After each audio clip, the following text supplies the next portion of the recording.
Parfait. Donc, bienvenue à ce webinaire qui va traiter aujourd'hui de la réalité virtuelle et augmentée dans l'industrie. Donc, nous aurons la joie d'accueillir Florence Danglade, qui est maître de conférence réalité virtuelle pour l'industrie du futur aux Arts et Métiers de Chalon-sur-Saône, et Jérémy Plouzeau, ingénieur de recherche réalité mixte à Valor de Chalon-sur-Saône. Donc, c'est un webinaire qui est organisé dans le cadre du programme Dedicated que je vais rapidement vous présenter. Ce programme est soutenu, ou en tout cas est composé de 12 partenaires. Celui-ci est coordonné par le pôle véhicule du futur. Donc, comme vous voyez, la CCI Bourgogne-Franche-Comté est partie prenante de ce programme. Vous avez Numérica, l'usinerie Partners, BFC Numérique, le CETIM, Captronic, Vitagora et Amvalor, l'UB, alors maintenant qui s'appelle l'UBE, Université de Franche-Comté et l'UTBM. C'est un programme qui est financé par un Digital Europe, un programme européen, et cofinancé par le FEDER, qui permet aux entreprises de bénéficier d'une prise en charge importante pour les prestations qui sont réalisées dans le cadre de Dedicated. Parce que qu'est-ce que c'est Dedicated? C'est un programme qui accompagne la numérisation, la digitalisation des entreprises. Il s'adresse principalement à des PME, PMI, donc qui répondent bien à la définition de la PME, donc inférieur moins de 250 salariés, un chiffre d'affaires inférieur à 50 millions d'euros, un haut de bilan inférieur à 43 millions, je dis de tête, et n'étant pas détenu à 25% par une entreprise qui ne répondrait pas à ces critères. Donc, on est obligé de vérifier que ce sont bien des PME qui intègrent le programme. Donc, ce sont des PME qui ont des projets de digitalisation et qui vont pouvoir bénéficier d'un diagnostic gratuit qui lui permettant d'identifier les besoins de son entreprise et de définir plus précisément son projet de digitalisation. Donc, on propose des accompagnements qui sont sur mesure et qui peuvent être financés entre 50 et 100% parfois, en fonction des prestations. Donc, on a trois gros blocs d'accompagnement. Le premier qui concerne de la donnée à l'IA, c'est comment mieux exploiter vos données digitales grâce à l'IA. Et c'est un work package qui est aujourd'hui animé par Numérica, mais en partenariat avec l'Université de Bourgogne-Franche-Comté, de Bourgogne et de Franche-Comté et l'UTBM. On a le deuxième gros bloc qui concerne la digitalisation des procédés de production. Et c'est un work package qui est porté aujourd'hui par Amvalor. Et notamment donc, dans lequel on va retrouver nos deux intervenants du jour qui traitent de l'intégration des technologies digitales pour optimiser les processus de production, bien sûr, et puis l'accès au financement pour identifier des financements visant à accompagner votre projet de transition digitale. Et donc, on vous propose un panel de services qui sont, comme je vous le disais, en général pris en charge jusqu'à 100%, par exemple, pour tout ce qui concerne le diagnostic de cybersécurité. Et dans ce cadre-là, on a deux types de diagnostic cybersécurité. Un diagnostic sur l'ensemble du système d'information et un diagnostic exclusivement sur le système de production. Voilà. Donc, ces deux diagnostics sont réalisés par des intervenants différents, l'un par les experts cybersécurité de la CCI et l'autre par Captronic, mais ce sont des diagnostics qui sont intégralement pris en charge dans le cadre du programme. Donc là, rapidement, un petit planning des événements. Le prochain aura lieu le 22 mai. Il sera en présentiel dans les locaux de l'UTBM à côté de Belfort, et il concernera l'intelligence artificielle et conformité, comprendre la réglementation européenne. Donc, ce sera un atelier en présentiel. Un autre événement à noter, ce sera celui de Dijon en octobre 2025. Chaque année, Dedicated organise ce qu'on appelle notre événement annuel, et donc nous nous retrouverons à Polytech Dijon à une date qu'on n'a encore pas définie. Donc là, je suis un peu en avance de phase. Et puis, vous pouvez retrouver l'ensemble des webinaires qui ont été organisés dans le cadre de ce programme sur notre chaîne YouTube. Vous tapez Dedicated BFC sur YouTube et vous retrouverez notre chaîne YouTube. Voilà. Donc, Merci de poser vos questions dans le chat plutôt que tout au long du webinaire. Ces questions seront traitées à l'issue du webinaire. Et donc, je vais passer la parole cette fois-ci à Florence. Je vais arrêter le partage. Et Florence, la parole est à vous. Bonjour, merci. Merci Nathalie. Donc, je vais partager mon écran, la présentation. Voilà. Donc, nous, en effet, on va vous présenter donc l'adoption de l'AXR dans l'industrie et puis faire donc le pont, donc le lien avec donc les jumeaux numériques. Donc, comme Nathalie donc vous l'a dit, donc moi je vais vous présenter les usages en fait de l'AXR dans l'industrie, d'accord. Et puis donc Jérémy, donc mon collègue, vous présentera donc le lien avec le jumeau numérique. Alors, déjà, c'est pas forcément évident pour tout le monde. Donc, on voulait très très rapidement en fait vous dire nous ce qu'on appelait la XR, cette définition de XR. Donc, le R, c'est réalité, et puis le X en fait, il va remplacer le A de augmenté, le V de virtuel ou le M de mixte. Et puis, on peut avoir comme ça après d'autres définitions en fait. Donc, on appellera en fait la réalité augmentée les dispositifs tels que celui-ci là qu'on vous montre en exemple, qui vont nous permettre d'afficher donc des informations virtuelles sur du réel. À l'autre bout donc du continuum, on va avoir donc la notion de réalité virtuelle qui va donc vous permettre d'interagir. Donc généralement, on pense souvent en fait à des environnements immersifs ou dans lesquels vous allez donc interagir avec des objets virtuels. Et puis entre cette RA et cette RV, on va trouver en fait d'autres dispositifs comme par exemple la réalité mixte, où là, en fait, on va avoir un opérateur donc, qui va interagir avec des objets réels. Donc là, on a l'image du haut, en fait, l'opérateur, il est donc en train d'interagir donc, avec des objets réels. Et puis, il est lui-même donc immergé dans un environnement virtuel ou un environnement mixte, où il va donc recevoir donc, des informations du coup virtuel et puis interagir également avec des objets virtuels. Donc le X, pour résumer le XR, ça peut être le A d'augmenté ou le V de virtuel. Alors, ce qu'on voulait donc vous présenter, c'était les usages de la XR dans les phases de vie du produit. Alors, pas toutes les phases de vie du produit. On va regarder donc les phases de conception, production et maintenance. On ne parlera pas notamment de tout ce qui va être usage de la XR dans le marketing, parce qu'on sait que ça, c'est déjà beaucoup utilisé, donc notamment sur vos salons, par exemple. Et puis également, on va parler des usages en fait fonctionnels, c'est-à-dire on ne va pas vous parler de ce qui est possible de faire, mais plutôt de ce qui est réellement utilisé et fréquemment dans les entreprises.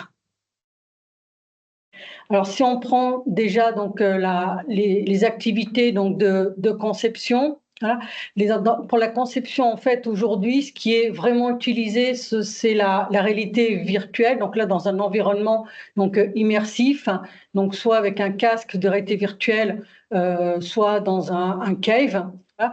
Et aujourd'hui, la réalité virtuelle dans l'entreprise, elle est utilisée surtout donc soit pour visualiser donc la maquette numérique 3D donc d'un produit en cours de conception, soit pour faire une revue de projet donc en conception.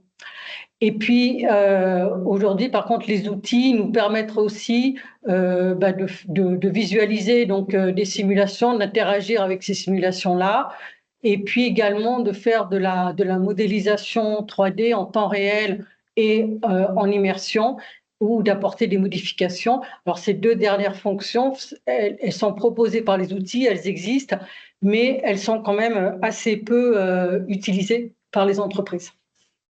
En production et en maintenance, la réalité virtuelle, donc toujours pareil, hein, donc dans un environnement donc immersif, elle est surtout utilisée, et là, elle est utilisée de façon assez fréquente pour la formation donc, des opérateurs, et puis également donc, pour un petit peu moins, mais pour visualiser ou simuler donc, soit des process, des lignes de production ou des postes d'assemblage, par exemple. La réalité augmentée, en fait, aujourd'hui, maintenant, c'est en production. C'est vraiment une technologie qui est prometteuse. On a l'impression que c'est aujourd'hui, en fait, dans la réalité augmentée qui a la plus grande évolution. Et puis là, en fait, où le taux d'utilisation donc vraiment accroît. Maintenant, soit en production, où là, en fait, on va pouvoir soit permettre donc, aux opérateurs de visualiser donc, des instructions donc, qui vont remplacer des notices traditionnelles, donc, soit sur papier ou sur écran. Ça va permettre donc, d'assister en temps réel l'opérateur en lui apportant donc, la bonne information au bon moment et puis au bon endroit, en projetant donc, cette information donc, sur le système réel. Et puis, ça permet également donc d'accompagner des opérateurs débutants donc dans leur cursus donc de formation. Donc, ce qui permet en fait de faire la formation sur le système réel. Alors, ce qu'on a pu démontrer donc comme intérêt dans les entreprises, c'est que ces outils-là, en fait, ils permettent pour la conception de diminuer, voire de se dispenser complètement donc, des prototypes physiques. Donc ça, il y a un intérêt. Il y a un intérêt notamment lorsqu'on est en train de concevoir un produit donc, qui a une échelle, donc, pour lequel l'échelle 1, il est relativement grand et puis il est plus grand que les écrans dont on dispose. Donc là, il y a un vrai intérêt.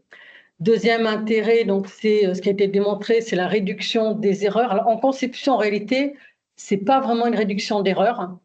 C'est plutôt, ça permet, ce qu'on a pu démontrer, c'est que ça permet de trouver des erreurs de conception plus rapidement. Et ça nous permet ainsi de gagner 25% de temps lorsqu'on est en revue de projet pour identifier des erreurs de conception. Voilà. Par contre, en maintenance et en production, grâce à la réalité augmentée, là, ça va vraiment permettre de réduire des erreurs parce que du coup, les opérateurs, donc, ils auront en temps réel donc les informations qui seront affichées donc en permanence. Voilà.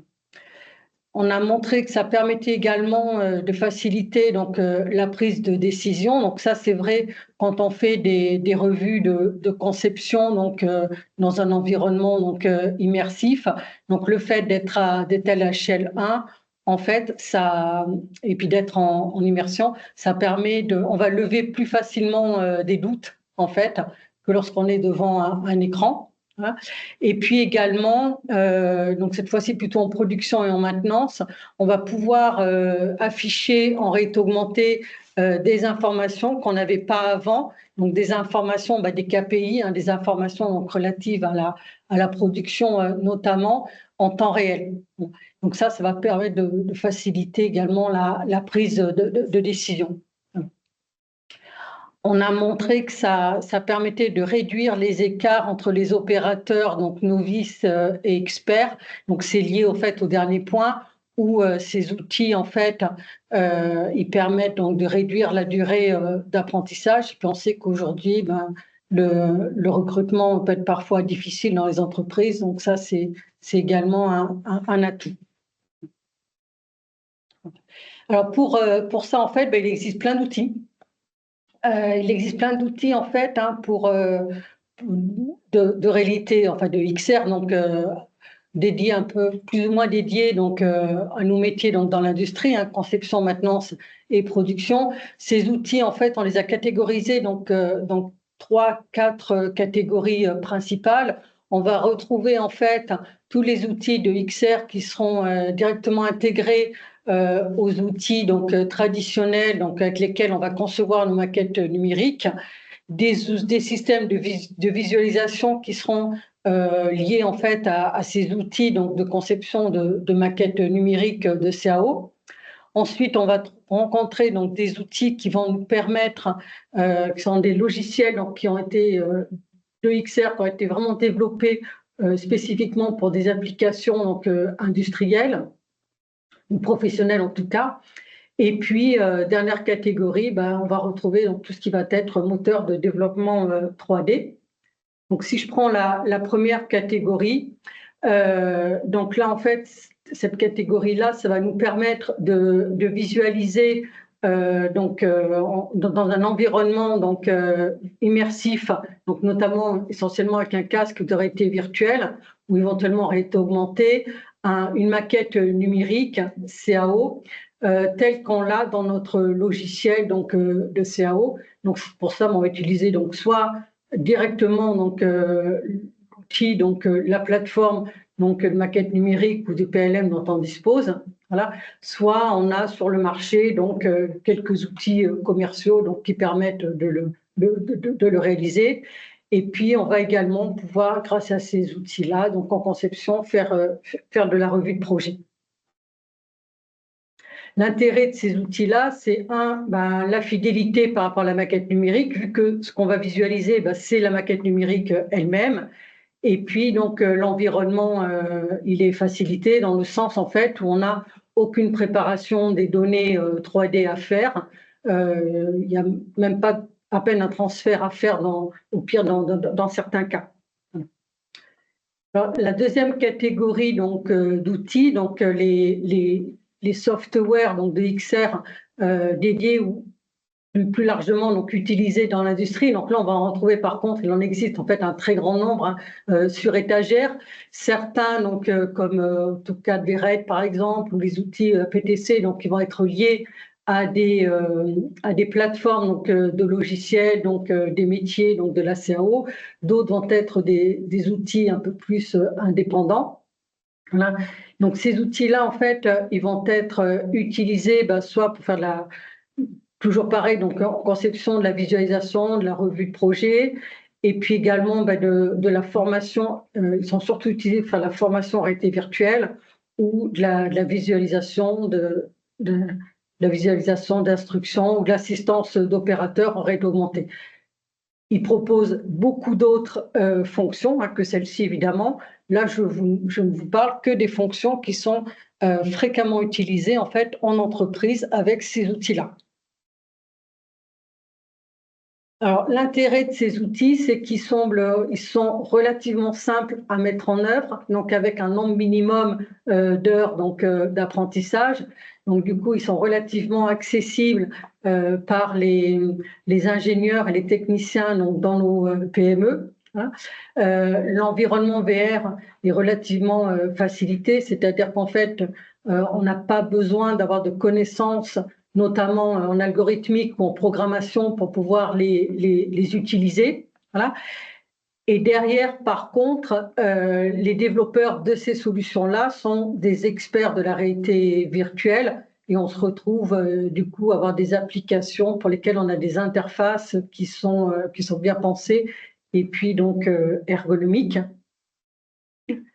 Donc la dernière catégorie, on va retrouver donc là les moteurs de développement donc 3D comme le plus connu donc qui va rester donc Unity.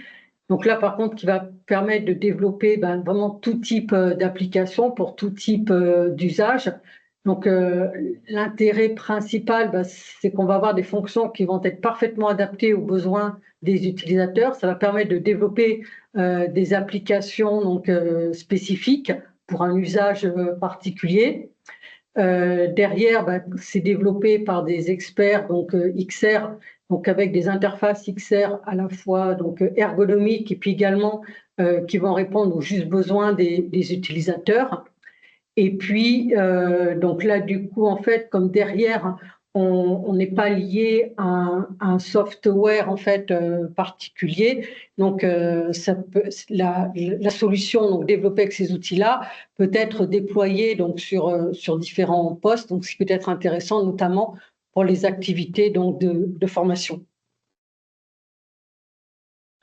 Alors, quand on veut mettre en œuvre en fait ce genre de technologie, on a plusieurs étapes à passer, et puis donc ça va également mobiliser donc différents corps de métier. Donc mettre en œuvre ce genre d'outils, il va falloir mobiliser donc dès le départ des experts métiers, des experts XR, et puis bien sûr donc les utilisateurs finaux. Hein. Donc, déploiement, donc ces activités-là, ça va commencer par une étape de sélection donc, des activités. Donc, qu'est-ce qu'on veut augmenter, si on veut de la RA, ou qu'est-ce qu'on veut en fait avoir dans notre environnement immersif. Voilà.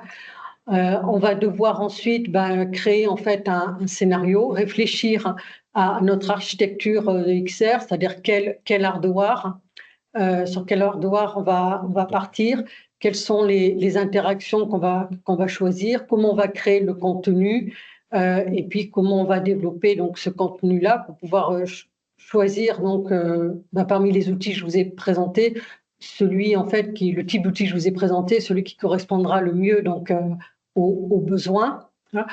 On va avoir bien sûr après une étape en fait de création d'applications, voire de développement en fonction de l'outil donc développé, et puis une dernière étape bien sûr de déploiement et de retour sur expérience avec les utilisateurs. Alors il y a des mais, hein, il y a encore des freins aujourd'hui. Enfin il y a encore des freins aujourd'hui au déploiement de ces techniques-là dans les entreprises, et puis essentiellement donc dans les PME, parce que en fait, la technique de XR, c'est une nouvelle façon de concevoir, hein, aussi de maintenir et de produire, bien sûr, hein, pour toutes les phases cycle de vie. C'est des nouveaux process, donc il ne faut pas forcément chercher en fait à avoir en réalité virtuelle ou en réalité mixte les mêmes activités et les mêmes façons de travailler que ce qu'on faisait devant un écran ou un clavier. Donc c'est bien sûr les nouvelles compétences à acquérir, hein, en fonction des outils donc choisis. On a également rencontré des entreprises pour lesquelles en fait les freins organisationnels, ils étaient en fait vraiment, c'était des vrais freins, voilà. Donc par exemple, vous avez des outils en fait qui ne peuvent ne pas être validés donc par les directions des services informatiques, voilà. Ça veut dire qu'il faut s'assurer que les PC sont bien compatibles avec les outils de réalité virtuelle, etc. Donc on nous a parlé donc de l'intérêt de ces outils-là, notamment les gains de temps, le gain en fait sur la réduction donc des prototypes physiques, réduction des erreurs. Si on essaye de faire un calcul de retour sur investissement, si on regarde l'investissement donc nécessaire donc à l'investissement du hardware et du software pour la XR, et puis donc le bénéfice par rapport au gain de temps sur une conception ou la réduction d'erreurs sur une production. Aujourd'hui, on se rend compte que c'est encore difficile d'avoir un retour donc sur investissement. Donc, ce retour sur investissement ne peut pas être la seule motivation en fait pour se lancer dans la XR. Et puis aujourd'hui, on va se rendre compte que notamment, là, donc je parlais plutôt des outils commerciaux, ils sont pas encore tout à fait matures. Donc notamment quand on veut simuler une opération d'assemblage manuel, les outils de réalité mixte, par exemple, ils vont pas nous permettre, on n'aura pas la même dextérité qu'on aurait avec des outils réels. Le retour d'information, par exemple, sera pas toujours très réaliste. Donc ça, c'est en fait certains, voilà, c'est les challenges en fait qui nous resteraient à lever. Alors moi, je vais terminer du coup ma présentation un petit peu sur ces problèmes de frein de déploiement. Donc juste pour vous parler donc rapidement donc d'une thèse en cours que nous venons donc de démarrer sur le sujet du co-développement d'applications de XR pour l'industrie. Donc avec notre doctorant donc Fad Maroufi. Fad en fait il commence à mener donc quelques enquêtes auprès d'industriels pour bien identifier leurs besoins, leurs usages, les fonctionnalités donc qui existent, les fonctionnalités donc à améliorer. Et puis, donc, on a déjà au travers d'un premier sondage, une première enquête, des premiers résultats en fait assez intéressants. Hein. Quand on a posé la question aux industriels, on leur a proposé un ensemble de critères. Et en fait, ils nous répondent dans le top 5. Pour eux, ce qui est le plus important, par exemple, c'est la qualité de la navigation. Ce qui peut être un petit peu étonnant. Et du coup, en fait, ça veut dire que nous, que ce soit chercheurs ou les développeurs, en fait, il faut qu'on prenne en compte en fait ces besoins-là, voilà, de façon un peu plus importante. Hein, voilà. Ce qui est important ensuite pour les industriels, c'est bien sûr que la pertinence des activités donc en virtuel par rapport aux activités métiers. Donc bien sûr faire attention que ce soit pas un jeu vidéo. Voilà. La capacité montrer que c'est la capacité d'innovation. Voilà, l'implication de l'utilisateur. Et puis bien sûr le côté ergonomie au niveau donc des différentes interactions. Donc à l'issue de cette thèse, après avoir donc bien identifié donc le besoin des utilisateurs, donc l'idée, ça va être de créer en fait un outil qui permettra donc de prototyper ou de tester en fait des applications industrielles donc en XR. Voilà. Moi, je vous remercie donc de votre écoute et puis donc je vais passer donc la parole à mon collègue. Oui, merci Florence. Je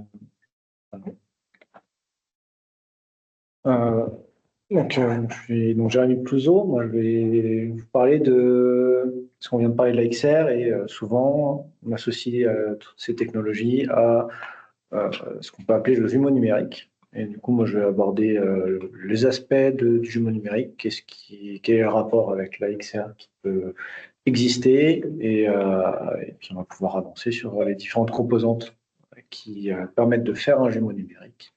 Et on pourra essayer de voir à quoi ça peut servir. Donc, le jumeau numérique. Jumeau numérique, il faut le voir comme un outil qui, en fait, n'est pas une simple copie virtuelle d'un élément, d'un environnement, d'un produit, mais que c'est une simulation avancée basée sur des modèles qui permet d'anticiper le fonctionnement, le comportement d'un système, d'optimiser ce système ou le produit et d'aider à prendre des décisions sur les phases industrielles ou d'utilisation des différents éléments. Et tout cela basé sur des outils de simulation, de modèles physiques et d'intelligence artificielle. Pour schématiser un peu le jumeau numérique, on peut le représenter par trois entités. Une partie qui va se baser sur la captation de données réelles, c'est la représentation réelle du système, du dispositif. Une partie outils et modèles de simulation qui peut être de différentes natures et même de nature mixte, dans le sens où on peut avoir des modèles de comportement physique, des modèles mathématiques et des modèles d'IA qui vont pouvoir s'entremêler pour pouvoir simuler des éléments du jumeau numérique. Et enfin, on va avoir la représentation numérique du jumeau numérique qui va être relié aux différents pôles. Et donc, ce qu'il faut voir, c'est qu'un jumeau numérique, c'est l'ensemble des trois qui échangent ensemble pour desservir un objectif défini. C'est-à-dire qu'un jumeau numérique ne fera pas tout, mais il faudra définir un jumeau numérique par objectif et besoin identifiés pour son usage. Un jumeau numérique, c'est globalement des données d'entrée qu'on transforme en données de sortie pour servir un usage. Faire très simplement. Donc, dans un jumeau numérique, on va commencer par aborder ce qui fait partie de la représentation du système réel, donc c'est les données. L'idée, c'est de pouvoir capter et remonter, saisir des données de façon pragmatique. Ces données peuvent venir d'un produit, d'un process, d'un bâtiment, tout ce que l'on peut imaginer. Ces données-là vont permettre d'alimenter les outils de simulation et de représentation numérique. Et ces données doivent être sélectionnées de façon efficiente, c'est-à-dire qu'il faut identifier les données juste nécessaires pour les calculs, pour l'affichage, et qui permettront de prendre des décisions pertinentes par rapport à l'usage qu'on veut en faire du jumeau numérique. Ces données, ces remontées de données peuvent se faire par le biais de capteurs sur les lignes de production, de mesures et de remontées manuelles aussi d'informations, ou de capteurs d'IoT qui peuvent être disposés dans le bâtiment ou sur la ligne aussi, qui vont permettre d'alimenter les outils de simulation par la suite. Ensuite, on va avoir les outils de modélisation et de simulation. L'idée, c'est d'utiliser des modèles physiques qui vont permettre de simuler le comportement des systèmes, d'un produit, d'un bâtiment, le coupler à des modèles mathématiques, voire des modèles d'IA qui vont pouvoir enrichir le modèle de simulation. L'idée, c'est de pouvoir étudier et analyser le comportement du système que l'on étudie et de pouvoir tester des hypothèses sans risque sur la partie réelle.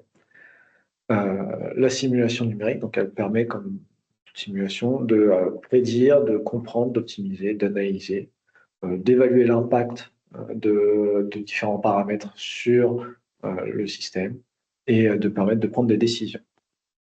L'idée dans un jumeau numérique, c'est d'arriver à transformer ces modèles de simulation qui peuvent être longs à calculer en des systèmes qui sont capables de réagir en temps réel, ou en tout cas très rapidement sur des aspects de constante de temps. Et enfin, la représentation numérique, c'est l'interface qui va nous permettre, en tant qu'humains, d'interagir avec le système, avec le jumeau numérique, voire avec le système réel ou les produits réels. Ça peut se faire par le biais de différentes interfaces, simplement un dashboard qui va nous donner de l'information et nous permettre de prendre des décisions, voire nous proposer aussi des prises de décision, nous faire apparaître des risques, des optimisations à mettre en œuvre. Mais on peut aller aussi vers des outils immersifs, des représentations en 3 dimensions,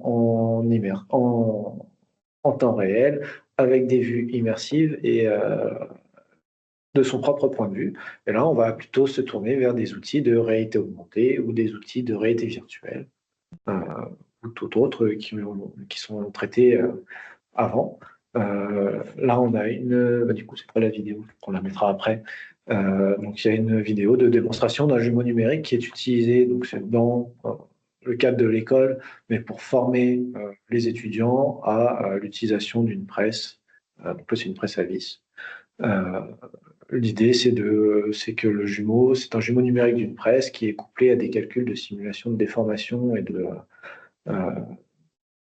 d'échauffement de la matière. L'intérêt ici, c'est vraiment de travailler pour les étudiants. C'est un jumeau numérique développé pour les étudiants, pour la formation, pour leur faire comprendre tous les principes et les phénomènes mis en jeu dans la mise en forme au travers d'une forge. On la passera après la vidéo, puisque là on est dans un PDF. Donc en conclusion, si on résume rapidement ce que je viens de dire, c'est que le jumeau numérique, c'est une représentation virtuelle d'une entité, d'un système réel. C'est un système il doit être connecté au monde réel à une fréquence et une fidélité qui est au juste nécessaire par rapport aux objectifs qui lui sont définis, et ce qui va permettre de prendre des décisions et de créer de la valeur autour de ces jumeaux-là. Il faut bien arriver à découpler ce qui est du ressort d'une simulation numérique qui va être fait avec des outils d'analyse et des mesures qui vont étudier un processus particulier, qui vont mettre du temps à donner des résultats, d'un jumeau numérique qui, lui, est un outil d'optimisation qui va être connecté à un système réel et à qui on va demander de pouvoir réagir et de prédire des choses beaucoup plus rapidement qu'une simulation numérique pourrait le faire. Et quand on revient au lien avec la XR, eh ben, en fait, on trouve que le jumeau numérique et la XR sont deux choses différentes et que c'est pas parce qu'on fait du jumeau numérique qu'on va forcément faire de la XR et que la XR est nécessaire.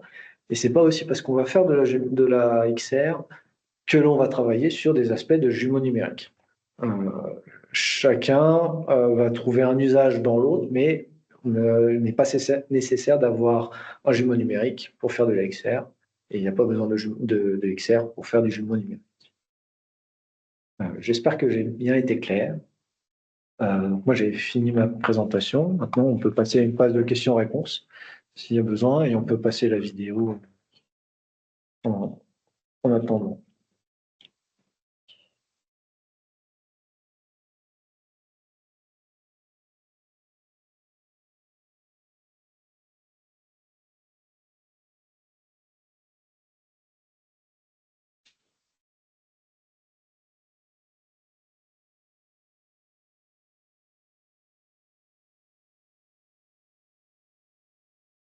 Voilà, en sachant que là, donc, on voit qu'on a un système de jumeaux numériques euh, qui utilise de la réalité virtuelle, euh, sachant que l'objectif, c'était vraiment de pouvoir mettre à disposition des machines à des étudiants qui n'ont pas forcément les machines à côté d'eux.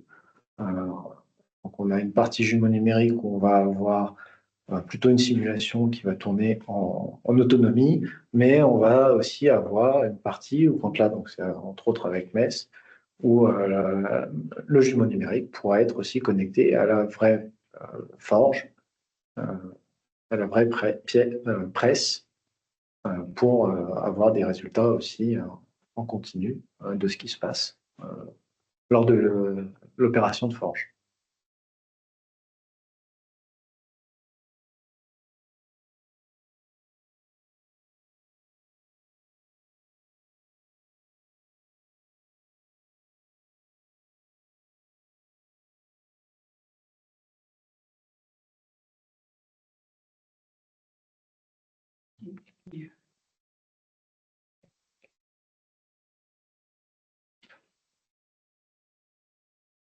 Merci.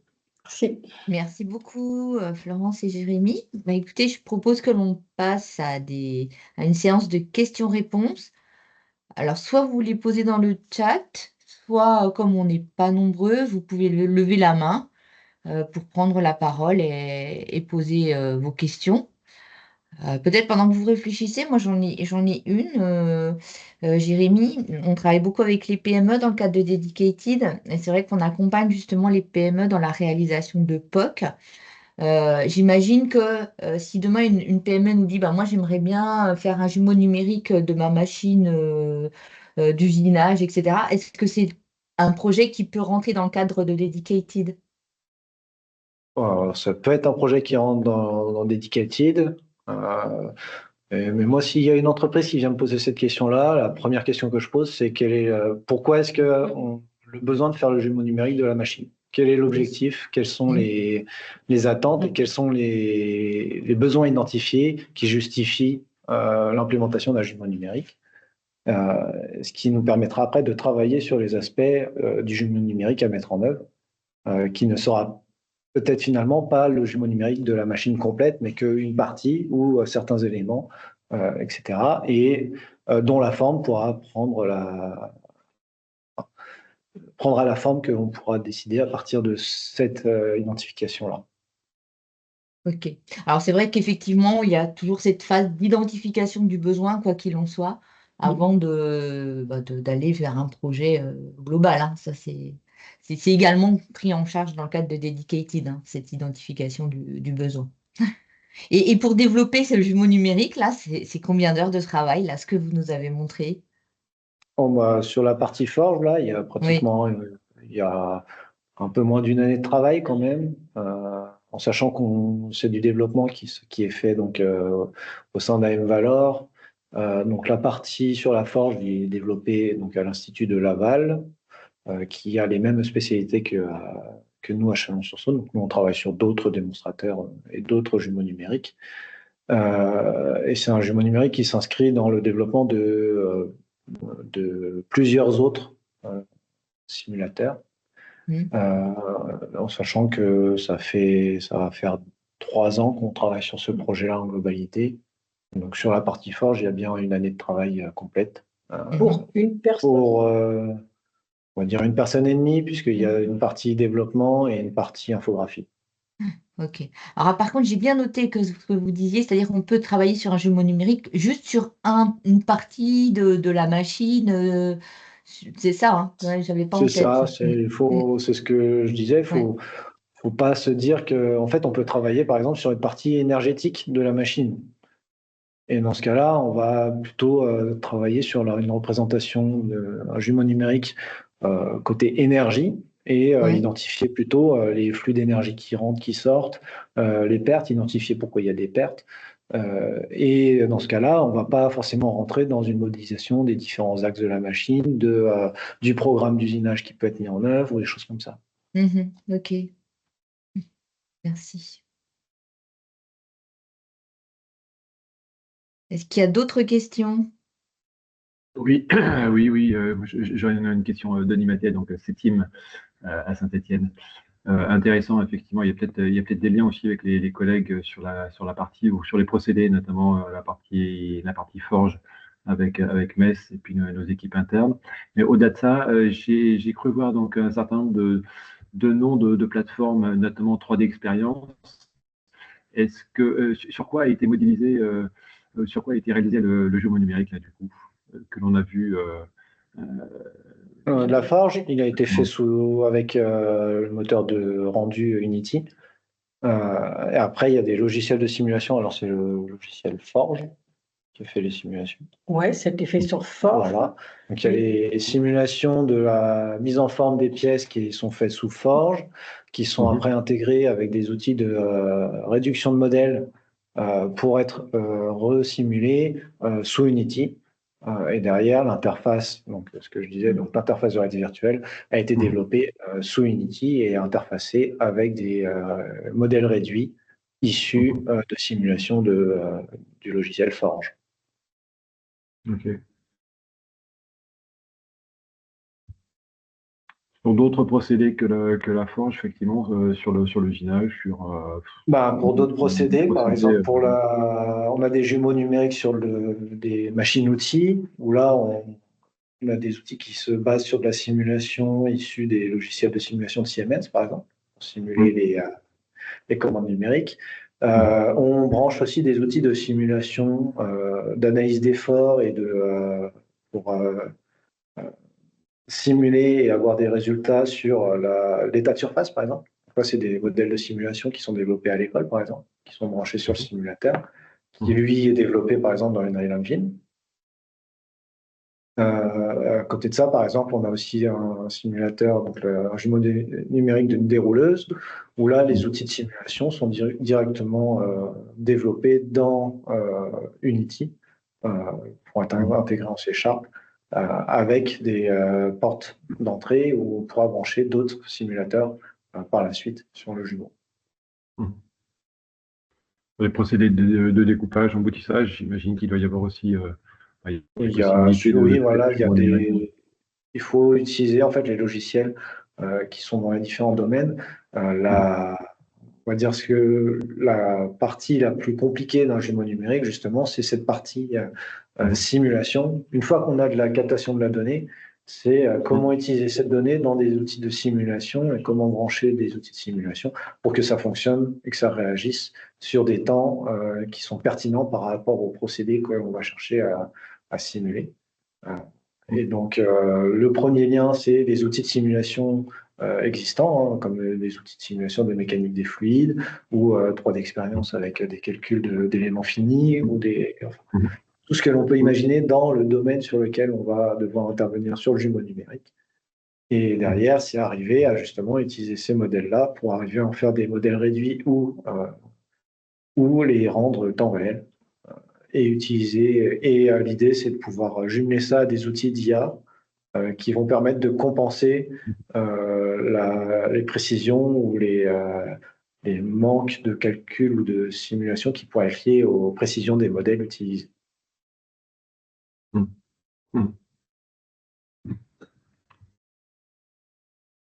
Oui, très bien.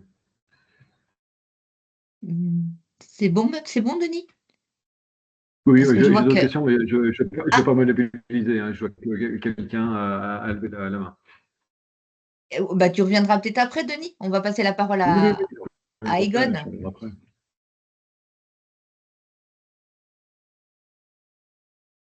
On ne vous entend pas. Oui, Vous avez le Egon, micro qui est Coupé. coupé. Ah, j'ai dit que c'est bon. c'est très intéressant. Très belle présentation, merci. Une question sur le jumeau numérique. Donc, on sait que le jumeau numérique, donc l'objectif, c'est d'avoir une organisation des données, telle que vous avez dit, bidirectionnelle, donc du modèle réel vers le modèle donc numérique et du numérique vers le modèle réel. Donc, vous avez fait ça, donc cette relation-là du modèle réel vers le modèle numérique et numérique vers le réel. Et dans quel but après, donc, qu'est-ce que vous avez vérifié, qu'est-ce que vous avez vu avec ça? Nous, on l'a mis en place dans le cadre de formation avec le projet Genie. Le cas le plus parlant, c'est celui qui est mis en place dans le cadre du jumeau numérique de la commande numérique, où là, on a du coup les outils de simulation qui sont capables de tourner en simultané de la commande numérique réelle, c'est-à-dire qu'on est capable d'usiner en réel et en virtuel une même pièce, et d'avoir des informations sur l'état de surface de la pièce usinée en temps réel, qui vont permettre de prendre des décisions sur la machine réelle au moment où c'est réalisé. Et l'idée, c'est ce qu'il faut voir, c'est que du coup, le jumeau numérique permet de capter de l'information par le biais de simulation, l'information qui n'est pas captée par le biais de capteurs directement. D'accord, parfait. OK. Et ça, Ouais, OK. et ça peut permettre de piloter la machine en temps réel. Et donc, c'est là où il y a un échange vraiment bidirectionnel entre le jumeau et la machine. Parfait. Une autre question, peut-être, enfin, c'est très intéressant. Et quand vous avez travaillé, je ne sais pas si vous avez l'expérience telle qu'elle a montré avant Florence sur l'application actuelle sur l'industrie, peut-être dans notre région aussi, mais aussi en France.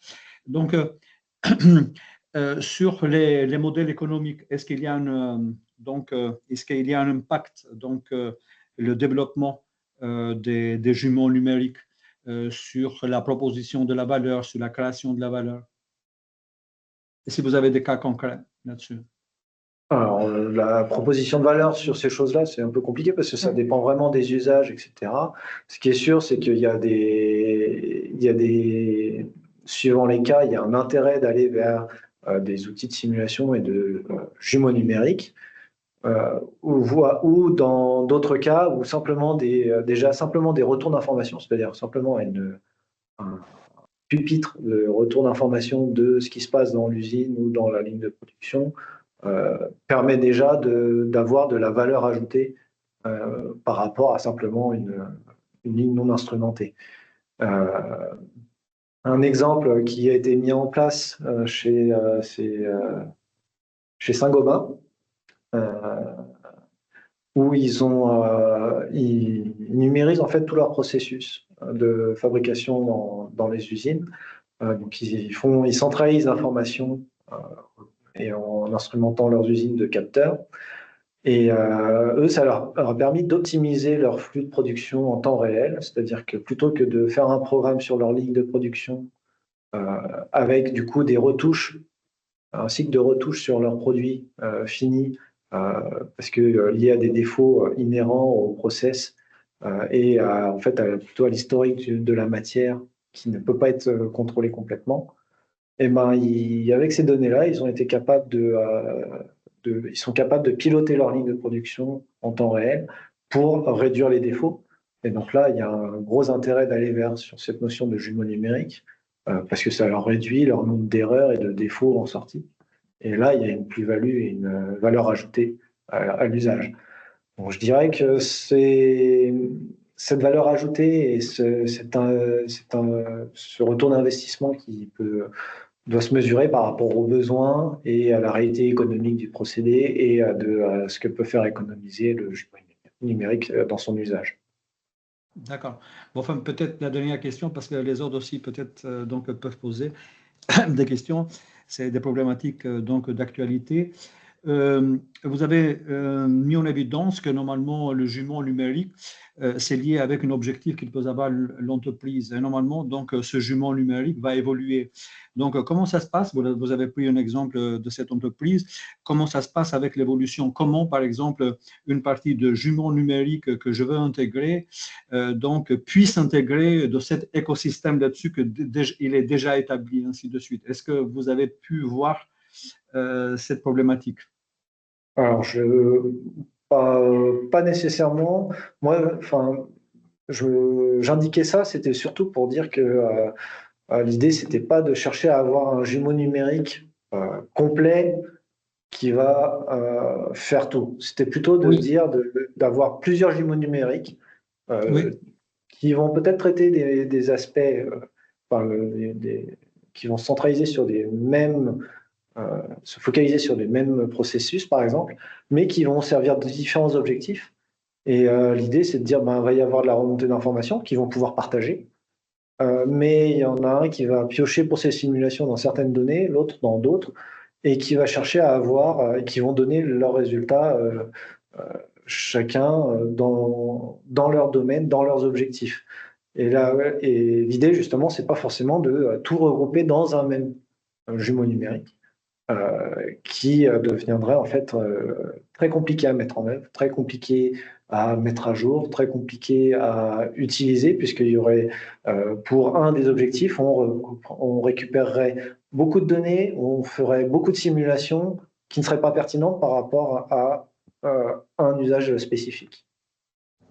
d'accord. Je suis d'accord. Donc, vous considérez plutôt que ces jumeaux numériques, donc, c'est des modules comme ça indépendants, mais on sait que dans une entreprise, dans une grande entreprise, il y a beaucoup de données qui interagissent, ainsi de suite. Et comment faire de ce cas-là que ces jumeaux numériques qui traitent de données puissent donc eh bien, partager ces énormes de données qu'une entreprise peut avoir? Je comprends. Donc, si donc chaque jumeau numérique il est indépendant, donc c'est le principe donc d'indépendance des fonctions, et c'est donc il n'y a pas d'interaction, mais c'est rarement que on peut avoir des cas comme ça qui sont complètement indépendants. Il y a un Oui. couplage de données.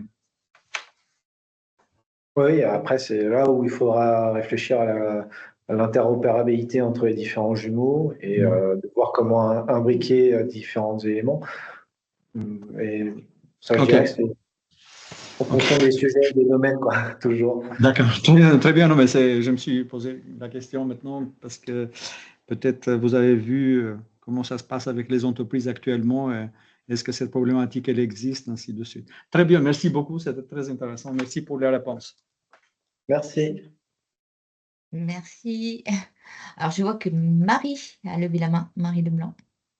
Oui, Marie Leblanc à M-Valor, c'était juste pour apporter une précision à Egon. Il y a un projet regroupe en ce moment qui est un projet européen, donc c'est R3 Group, qui travaille sur l'interopérabilité des jumeaux numériques Ah, dans un contexte de reconfigurabilité des lignes de production. Et donc d'accord. peut-être que vous pouvez suivre le projet R3 Group, projet européen, qui avance. Là, c'est sa deuxième année, il lui reste encore un an. Il y a peut-être des choses intéressantes qui vont sortir de ça. Ah, c'est développé par qui?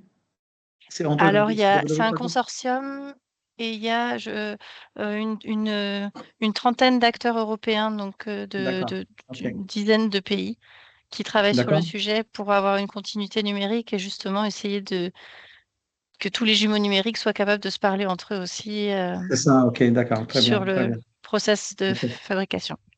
D'accord, très bien. Parfait, merci beaucoup. S'il existe un site web, tu peux peut-être mettre dans la Ah oui, conversation le lien, oui, comme ça je vais le tout le mettre, monde. Ouais, ça super. marche. Je le mets dans la C'est vrai que conversation. c'est très intéressant en effet. Très bien, merci beaucoup. Alors, est-ce qu'il y a peut-être une dernière question?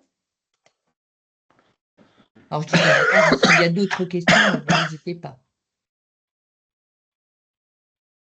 Allez, une petite dernière concernant Allez-y.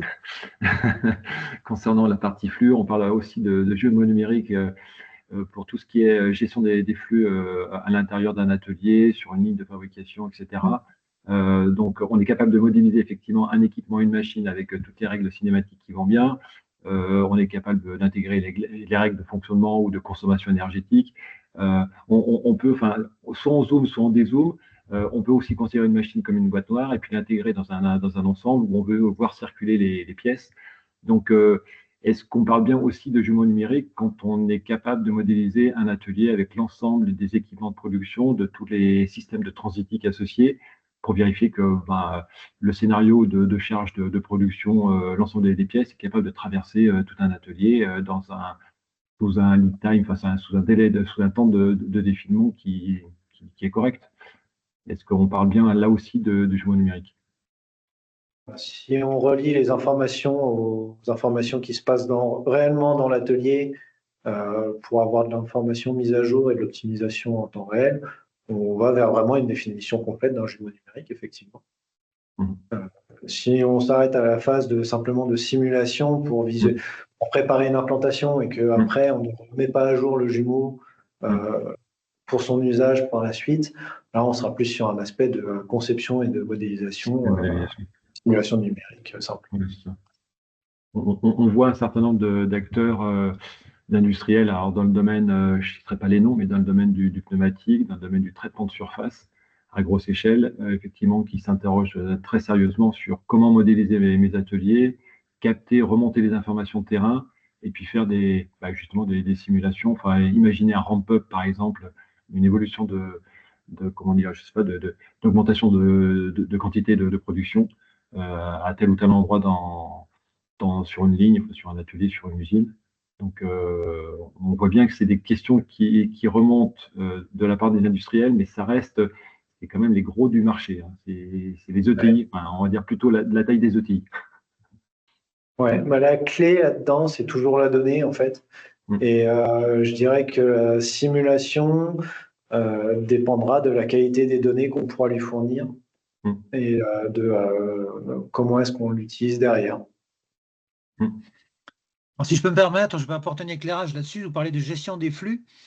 Vous avez une solution sur le marché là, qui propose de mettre des tags sur les équipements, sur les outillages, et que de fait remonte la situation en temps réel de positionnement des encours, etc. Et tout ça, ça remonte dans un jumeau numérique. Vous pouvez analyser les données et optimiser votre ordonnancement. Alors ça existe. Vous avez un nom de solution? Parce que c'est Monsieur Rossignol, c'est ça? Oui, c'est ça. Oui. C'est ça, d'accord. Je ne sais Vous pas avez si un vous nom, avez des c'est une données, société- n'hésitez pas à mettre peut-être dans la conversation. Hein. Ouais. Bon, une boîte qui s'appelle Zosio qui fait ça très bien, se démarque sur le marché avec un modèle jumeau numérique qui est assez performant, qui se démarque un peu il ne vend pas que des solutions avec des tags, parce que l'intérêt, c'est d'utiliser la donnée. Ok, bah écoutez, si vous pouvez mettre l'information également dans la conversation pour partager avec tout le monde.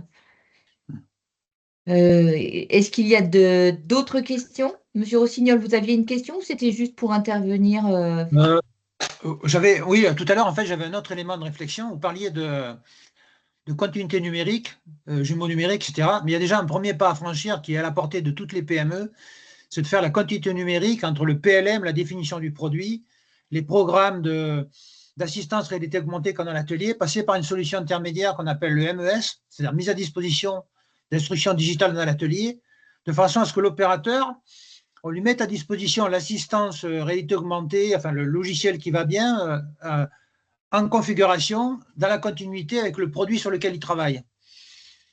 Donc, ce n'est pas immédiat, mais c'est le premier pas à franchir, à mon avis, de façon à ce qu'il y ait la garantie que l'utilisateur utilise le bon programme d'assistance et en plus qu'il enregistre les informations pendant une opération d'inspection dans le dossier de fabrication et la traçabilité sur les produits. Alors ça, c'est quelque chose qui est assez concret à mettre en œuvre. C'est une première étape du jumeau numérique, la continuité de la conception jusqu'à la fabrication et l'inspection. Merci pour votre intervention, Monsieur Rossignol. Alors, est-ce qu'il y a d'autres remarques, d'autres questions? Je vois qu'on a dépassé un petit peu de 4 minutes maintenant. Bon, on avait commencé avec 5 minutes de retard. Est-ce qu'il reste encore des questions? C'est le moment, n'hésitez pas. Sinon, avant que tout le monde ne parte, je vous serais vraiment reconnaissante de bien vouloir me donner vos adresses mail parce qu'on n'a pas les adresses mail de tout le monde qui s'affichent dans la liste des participants. D'autant que je vous enverrai un petit questionnaire de satisfaction, comme nous le faisons pour tous les webinaires dedicated. Donc vraiment, merci si vous pouvez me laisser votre adresse mail dans le chat. Je remercie vraiment Florence d'Anglade et Jérémy Plouzeau pour leur présentation très intéressante et très riche. Je ne sais pas si vous voulez dire quelque chose, Florence et Jérémy, pour clore ce webinaire. Et je vous laisserai couper l'enregistrement aussi. D'accord.